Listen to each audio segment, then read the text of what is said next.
Mazi Smith was one of the biggest winners at training camp practice on Friday. We'll tell you why on this episode of the Locked On Cowboys podcast.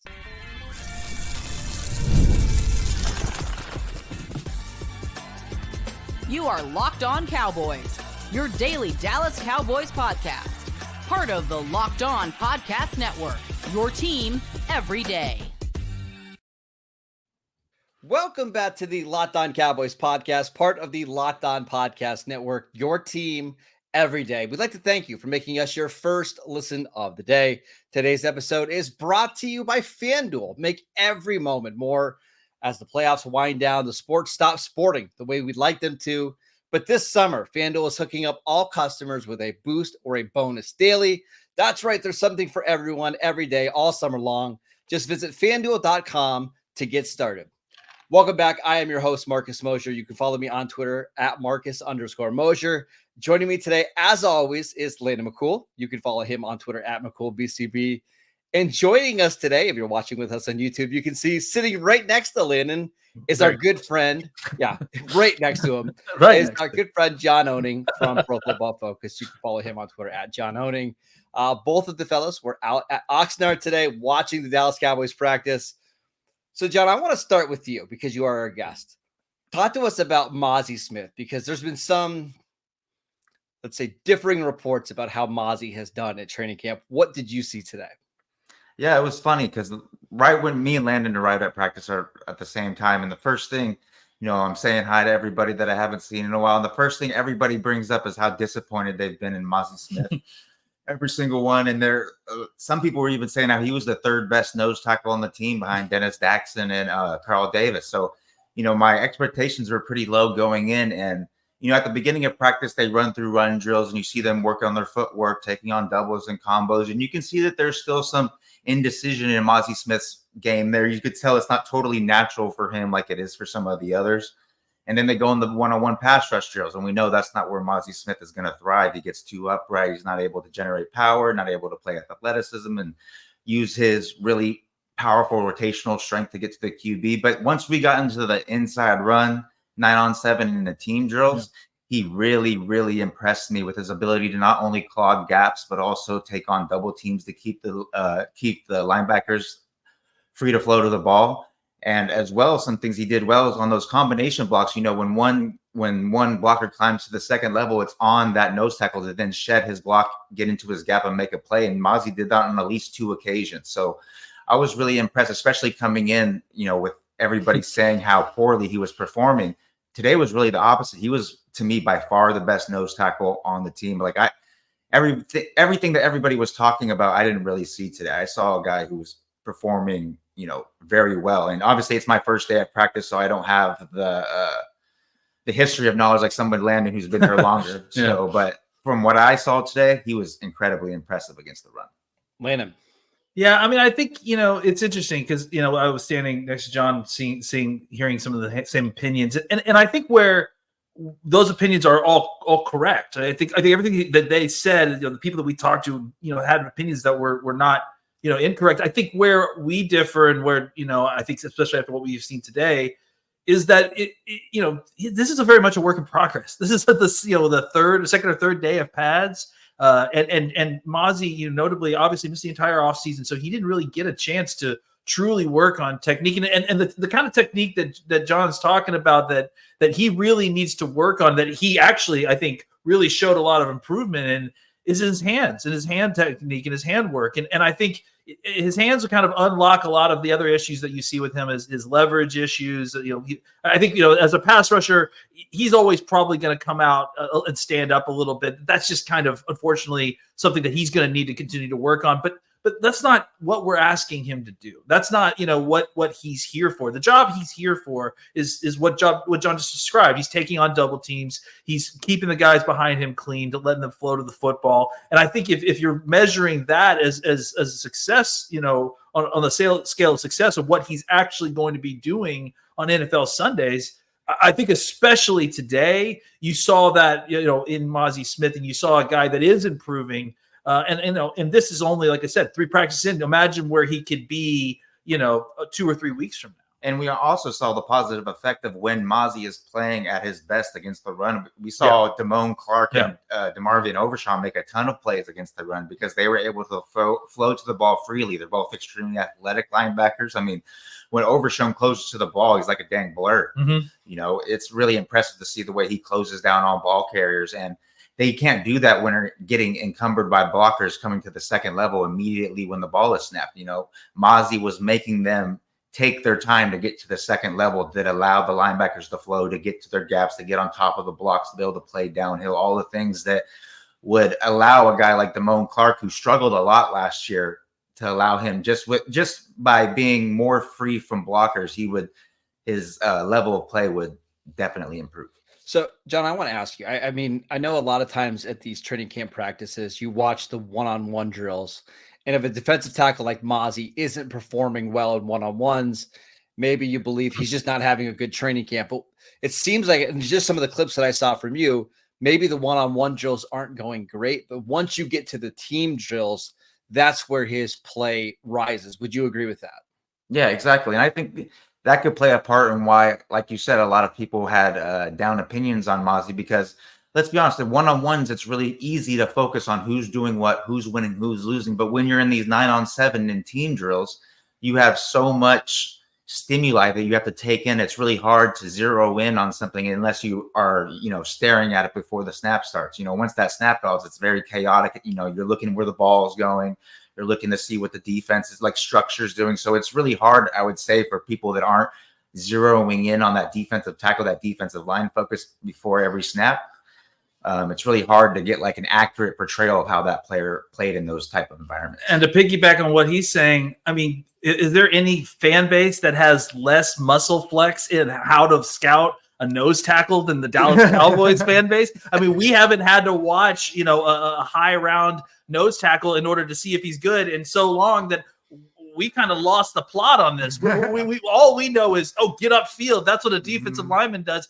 That's not what this guy's doing. And so, yeah, trying to watch him and grade where he is, especially in this defense, you know, in a drill in which he's going to be pass rushing on a guy that is, you know, that's what he's specializing in. I think it's an unrealistic grading scale for Mazi to exist on. I think the 9 and 7 practices that we talked about, the reps where he's in with other guys around him and his job is to occupy blockers. That's what he's going to be doing in the NFL, and that's where he should be kind of graded on what kind of scale of improvement he's on. It seems like he's going to go ahead, John. Yeah, it's like, I know we're going to touch on it a little bit further, but I definitely think like the scheme change to Zimmer definitely helps somebody like Mazi, because like Dan Quinn, like he was saying, it's about getting upfield, penetrating your gap and creating havoc in the backfield. But in Mike Zimmer, it's going to be a little bit of create a wall up front, solidify all those gaps so that the defenders, so that the ball carriers don't have anywhere to go, so that your second level defenders can go and make the tackles, make the plays and stuff like that. I want to talk a little bit more about Mike Zimmer's defense because it seems, I mean, so far so good. I want to talk about what you guys saw at practice today next. This episode is brought to you by eBay Motors. Passion, drive, and patience. It's the formula for winning championships, and it's also what keeps your ride or die alive. eBay Motors has everything you need to maintain your vehicle and level it up to peak performance. Superchargers, roof racks, exhaust kits, LED headlights, and more. Whether you're into speed, power, or style, eBay Motors has got you covered. With over 122 million parts for your number one ride or die, you'll always find exactly what you're looking for. And with eBay Guaranteed Fit, your part is guaranteed to fit your ride every time or your money back.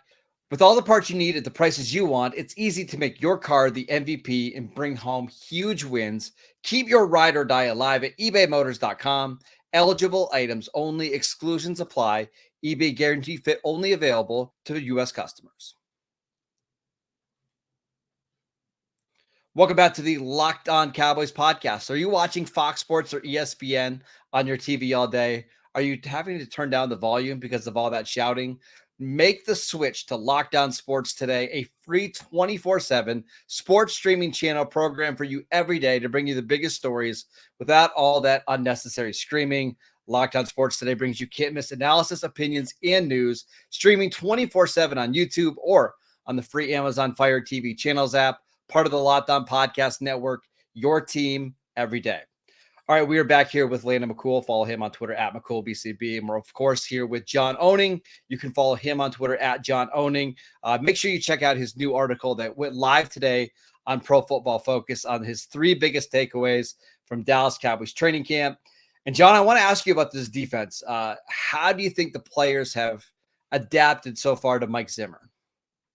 Honestly, I was impressed by the adaptations that they've made thus far. You know, when you're transitioning from a defense that's as quote unquote simple as Dan Quinn's was to one that's like really one of the more complex with Mike Zimmer, you expect there to be, you know, some lag in their adaptations of the scheme. You know, you think you're going to see them thinking on the field. You're going to see indecision because they're learning like new rules, new ways of new alignments, or doing things from new alignments, new vantage points, all those type of things. But from what I saw today, there weren't many miscommunications. There weren't many people that looked very indecisive. They were still playing pretty fast. They were still making plays. I was honestly pretty impressed. Yeah, I mean, I think, you know, it's what we talked about, right? And John just described what we've been talking about. It's the concern that I had about Zimmer is the general concept of going from simple to hard, right? And how the learning curve was going to be for the players while kind of going through that process. And I think this is a good way to kind of transition to what we've started to see a little bit more. I think where we were the most concerned is in the pre-snap movement, how they were going to handle that, how the communication was going to be on the back end. You know, I mean, we started to see a little bit more of an uptick in the type of coverages that are being used. Mm-hmm. That means that there's more kind of communication that needs to happen as guys are moving across a formation, as the formation is shifting and changing. So, you know, how are the guys at the second and third levels going to be able to handle all that extra communication that was going on? And I think just based on what we've seen so far, it's been so far so good. I mean, I've been talking about the last few days. I've been out of practice. I thought communication was good. You didn't see a bunch of having to blow. You know, sometimes when these things happen, right, the play gets whistled dead because the coach wants to come in and correct it right then and there, right? And what we're not seeing as much, you know, kind of break and play. We're seeing these guys continually getting through these drills, you know, having success at all these different points, and you know, obviously reacting what seemingly, by our eyes, is appropriate to the changes across the offense. And I do kind of want to re-mention it because I think, you know, John, you talked about it a little bit as well, is I think that the thing that's the most encouraging is just seeing how they react to motion. Motion has just become such a game changer in modern offenses. Obviously, the Shanahan trees have used it, you know, to the aplomb, to a great extent, right? We just heard from Sean McVay that the cheat motions that they've been using, that they are going to remain legal this year as well. So this isn't going away, and defenses need to find a way to kind of blunt that advantage that those you know, motions cause.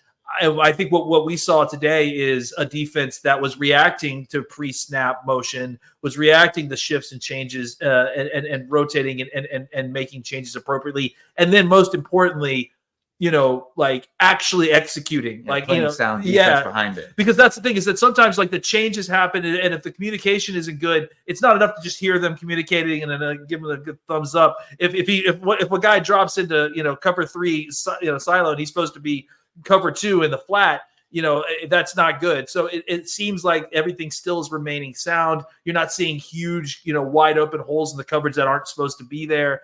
So those are all really positive signs for, you know, learning a difficult new defense. Yeah, one of the things that really stood out to me, in addition to the motion stuff, was Dan Quinn's defense was a very static defense. The way they aligned is the way they play. They kind of showed their cards a lot. And that's a philosophy in the NFL. And they do that so that their players can play faster at the alignment they're supposed to be. They have the vision that they're supposed to have. You know, sometimes when you have guys bailing, their visions are impacted by the different stimuli that are on the field and what have you. So they try to play fast, but Zimmer, he's the opposite of static. They're rolling and rocking the safeties. The cornerbacks are disguising their depths. They're creeping up, creeping back. The linebackers are roaming around. Obviously, you got the mug fronts that he's patented of, all the blitzes, all the types of fun things that he does on third downs. We saw some fun mug, A gap, and then they bring a slot blitz off the side that came free.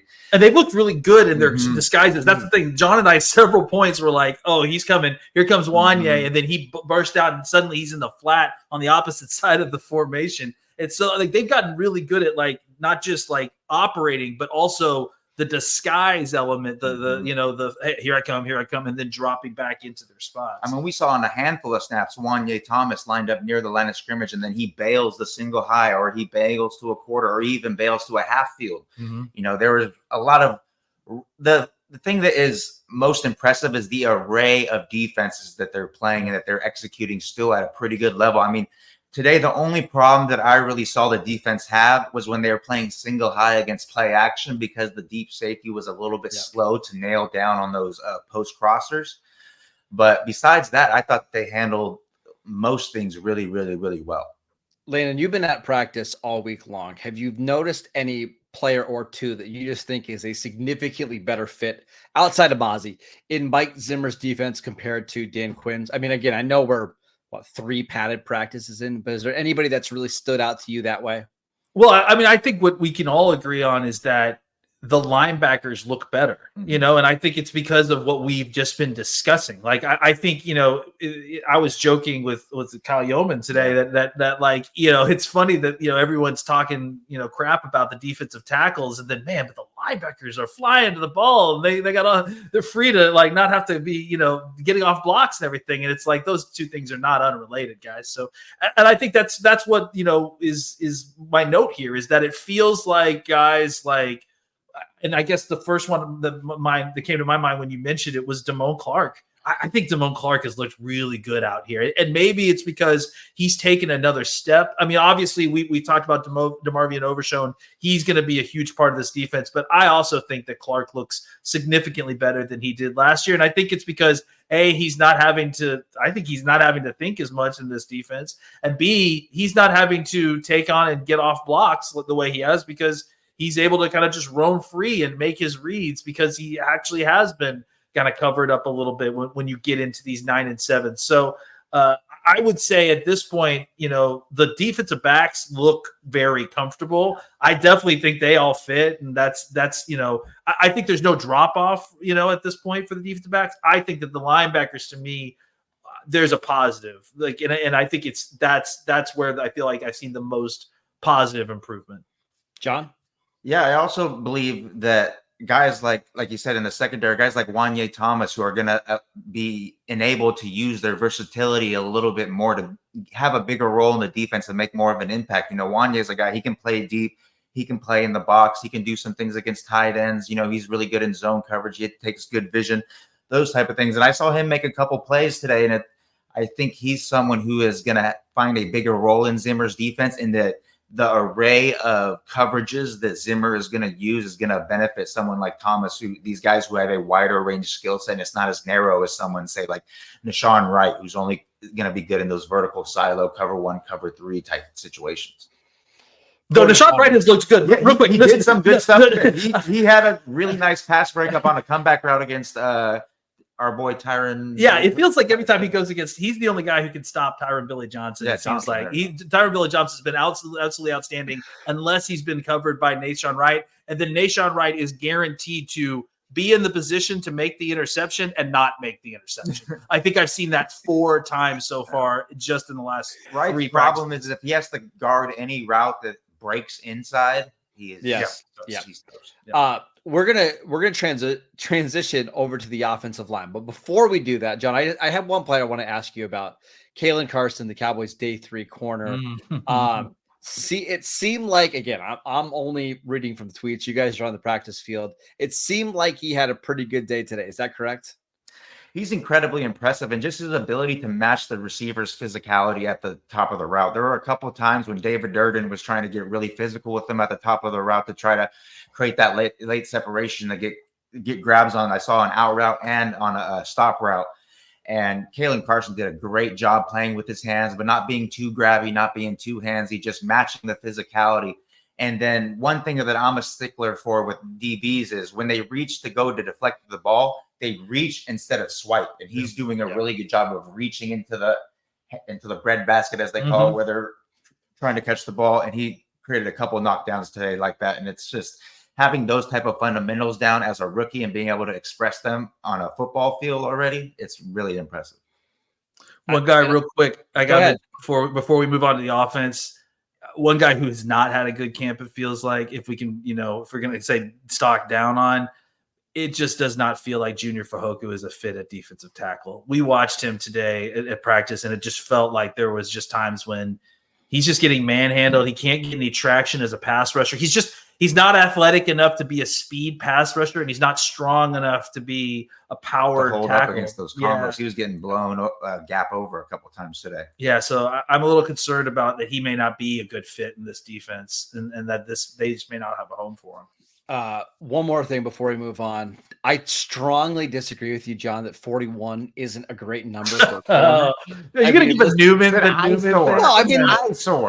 No, it looks great. I love when Terrence Newman. I remember when we had Terrence Newman ran 41 and Anthony. I think he looked terrible in that number. I remember when I saw him on Twitter, on the Twitter videos, before I knew 41 was Kalen Carson, I was like, who's this scrub that they have? This guy's obviously not going to make the team. They would have given him 41.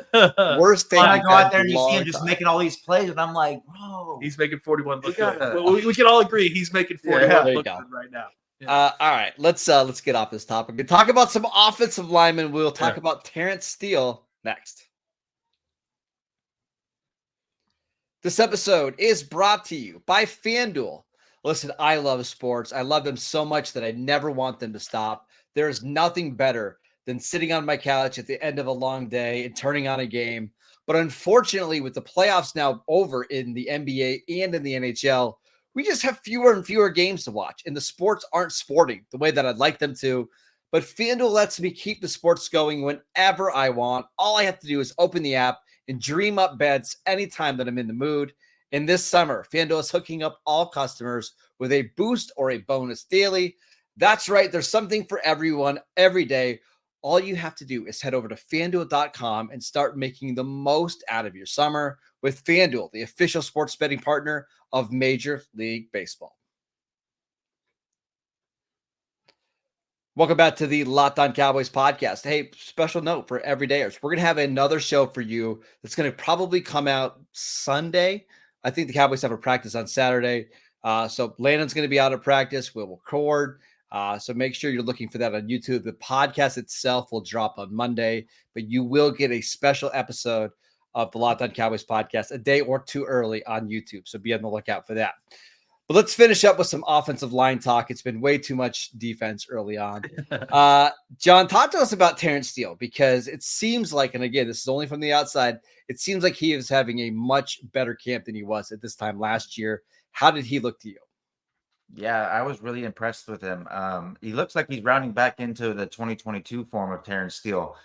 Especially, we were just talking about how, in one-on-ones you can see some things, and then in team drills you can see it.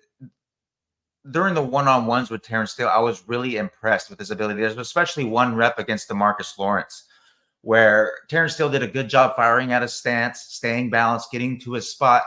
But then when he was looking to, do the Solari outside punch to start to try to stay long, DeMarcus Lawrence timed it perfectly with the outside cross chop. And when DeMarcus Lawrence lands that outside cross chop, I mean, you guys both know he's hit that on some of the best offensive linemen in the entire NFL.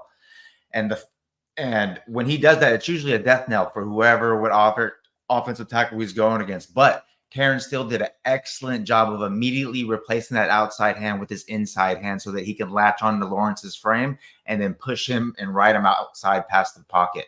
And that's the type of handwork that you weren't seeing from Terrence Steele last year. You weren't seeing the feet in coordination with the hand technique as well. And those were two traits that just on that one play, I think it was a real example of how he's getting back to his old self, and he's feeling a lot better from the torn ACL, and he's really taking to and being comfortable with the techniques that Solari and company are really enforcing upon him. I think, just to kind of piggyback on what he's saying, I think it's just, you can tell with his confidence is back just on how aggressive he's setting at times, and just, the handwork, right? To be confident, not panic when DeMarcus Lawrence hits you with he hit it. He hit you with the cross chop, and then to kind of be able to trust your feet, not lunge, and then refit is that's 301 stuff, like that's advanced stuff. So and you see him mixing up his pass sets as well. Yeah. You'll see him set vertically on one. He'll maybe do an angle set of the other one. He'll set fake aggressively. Angle, then he'll do a flat set, Yeah. I even saw him do one in team drills where he did a fake jump where he paused like he was going to go fake, and then you set vertical, and the defensive end on that one, he immediately went to go to his move because he thought he was getting jumped, and then when he didn't, he was kind of off balance. And when you're at that point, you're not going to get to the quarterback and quick enough to create pressure. So those are the type of tools that Terrence Steele is feeling comfortable to use in these type of environments. And you think that you're going to see more like we saw in 2012, that the reason why the Cowboys extended him, reason why he was such a great and dominant run blocker in coordination with Zach Martin, how he was an ascending player in pass protection. And I think he's going to get back to that. It's still ascending. I think that's the other thing that we forget is it's not just that he's rounding back into shape. I think he's getting better. I mean, I think he's still working with Duke and he's still trying to refine his technique. And I think John brought up a really great point is that he was learning a lot of these techniques from Solari, just like everybody else, while also trying to recover from an ACL injury. So it may just be that all the things are kind of confluing together to kind of promote a player that looks generations better than he did last year. Yeah, if there's one thing that Terrence Steele has proven since he come into the NFL is he's a tireless worker. He's been one of the hardest workers. I mean, Duke Manyweather raves about his work ethic anytime you talk to him about him. So we shouldn't be that surprised if someone with that kind of work ethic, with those kind of physical traits, is able to show this distinct amount of improvement over a year. All right, I want to move over to the center spot because I listen, I was a huge fan of Cooper Beebe coming out of Kansas State. I thought he would win the starting center job with ease. And the two guys that are on this podcast are Brock Hoffman haters 1 and 2. How did you think Brock Hoffman and Cooper Beebe looked at center today? It's only Brock Hoffman hater 1 now, unfortunately. He's shutting me up. I want to see it more. But he was really impressive today, especially in pass protection with his anchor, because he's a little bit of a smaller center. He's not a big maul. Travis Frederick was such a big center that he was able to, match strength with these bigger nose tackles that you see. And Brock Hoffman's not really that size, so you wonder if he's going to be able to anchor down on these bigger defensive tackles. And I know that's my concern in the division, John. It's like you look at your nose tackles in the division with Dexter Lawrence, Jordan Davis, and Jalen Carter, but he's not really a nose tackle. But and then with the Commanders, you have Deron Payne and Jonathan Allen. Like, is he going to be able to survive in this division? The problem with the Cowboys' lack of high-end talent in depth at the nose tackle position is that we're not going to be able to see him go against somebody of those calibers. No. So it's going to be really hard to know how he's going to perform in those situations. But in the situations he's put to perform in camp, when he's going against the bigger bodies like Dennis Daxon or Carl Davis, he's anchoring down on them really impressively. You see him getting that butt down. You're seeing him creating the torque with the elbows, getting his feet rooted in the ground. And it was really impressive on multiple occasions how he was not only able to anchor, but then when they counter, he was still be able to stay balanced and stay attached to the blocks. And that was just really impressive. And then in the run game, I don't think he's someone who's going to he's not going to create displacement on his own, but on these combination blocks, or when he's asked to, get out in front of us, nose tackle, maybe reach and cut off, he was doing some notable things there, I think. And I really underrated his footwork, I think, and his anchor mostly. Those are the two things that I thought were, basing off the film that I saw last year, were things that I thought he was going to struggle with when he would go against, decently caliber guys. And maybe that's the problem here. He's not going against a really high caliber and he's showing well, but I mean, you can only judge him by who he's going against, and he's impressed me so far. I think when the Rams come to town, that's going to be a very big test for him, because he's going to go against NFL, real starting caliber defensive tackles there. And we're going to really see if this is due to the competition level he's facing, or if he's really turning into a starting caliber center in the NFL. Landon, any final thoughts on the offensive line before we head out?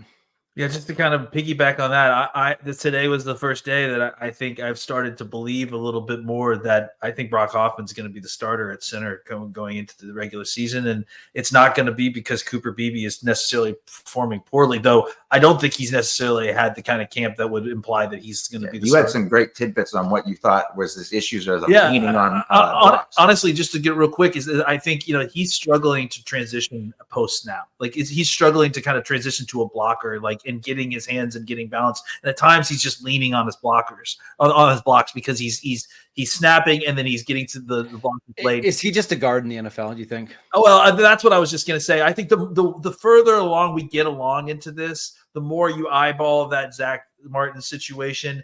And to be honest, like if we had a game tomorrow and Zach Martin got hurt, like I'm starting TJ Bass, yeah. And that's not a comment on BB. I think that's a comment on where the Cowboys are at their depth right now. And let's give BB the time to kind of develop at this point.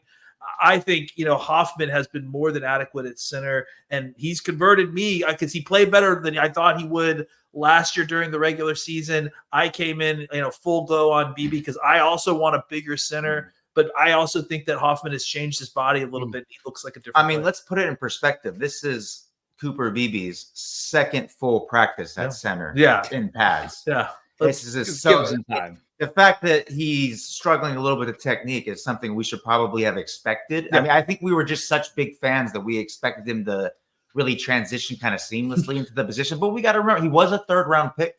He is someone who played guard and tackle his entire career at Kansas State. He only would, step in the center in practice on occasion.